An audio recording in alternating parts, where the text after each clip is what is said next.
বাংলাদেশ জাতীয়তাবাদী দল বিএনপি ও অঙ্গ সংগঠন সমূহের উদ্যোগে উঠান বৈঠক আয়োজনে ৩ নং ওয়ার্ড বিএনপি ও অঙ্গ সংগঠন।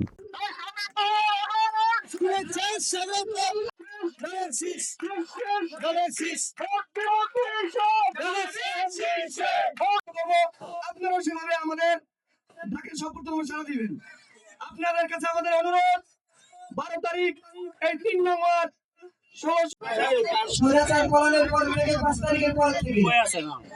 আমরা এই এলাকায় যে মাদক ছিল, এই মাদক যে এইভাবে আমরা উৎখাত করছি কিংবা মাদকের আমরা যদি একটা বড় দাবি করতে পারি যে আমরা অন্যান্য ওয়ার্ডের থেকে আমরা পিছিয়ে নাই, আমরা এগিয়ে আছি। বিএনপি অর্থাৎ বাংলাদেশ জাতীয়তাবাদী দল এমন একটি দল, সেই দলটাকে কেউ নিজস্ব কার্যে ব্যবহার করতে পারে না। দিয়েছেন মা বোনদের জন্য ফ্যামিলি কার্ড, স্বাস্থ্য কার্ড, আপনারা যে 31 দফা ঘোষণা করেছেন, তারেক রহমান বিভিন্ন বক্তব্যে আপনারা শুনবেন, তিনি যদি প্রতারণা করেন একবারই করবেন, এটা আপনারা তারেক রহমান নিজের বক্তব্যে বলেছেন। এই ফ্যামিলি কার্ড কিন্তু সম্মানিত সভাপতি উপস্থিত রয়েছেন জাতীয়তাবাদী যুব দল মুক্ত থানা শাখার সম্মানিত সিনিয়র যুগ্ম আহ্বায়ক শামীম মিয়া, উপস্থিত রয়েছেন জাতীয়তাবাদী দল জনপ্রিয়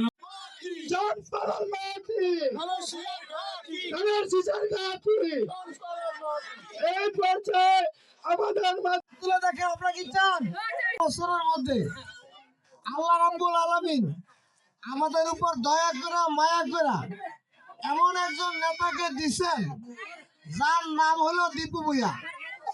এই দীপু ভূঁইয়া গরিব মানুষ।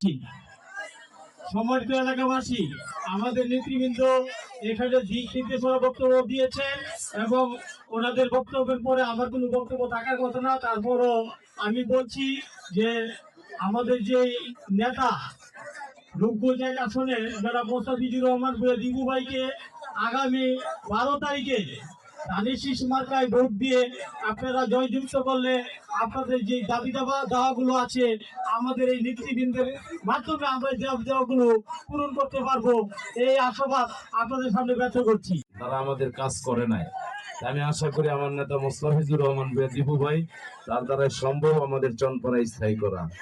আর চনপাড়ায় আমাদের দল বাংলাদেশ জাতীয়তাবাদী দল বিএনপি যদি ক্ষমতায় আসে, ইনশাল্লাহ আমি বলতে পারি চনপাড়ায় কোনো খারাপ সাইড থাকবে না। আমরা সবাইকে নিয়ে সুন্দর বাসযোগ্য একটা চনপাড়া আমরা তৈরি করবো ইনশাল্লাহ। সে আশা ব্যক্ত করে আমি আমার আলোচনা এখানে শেষ করছি।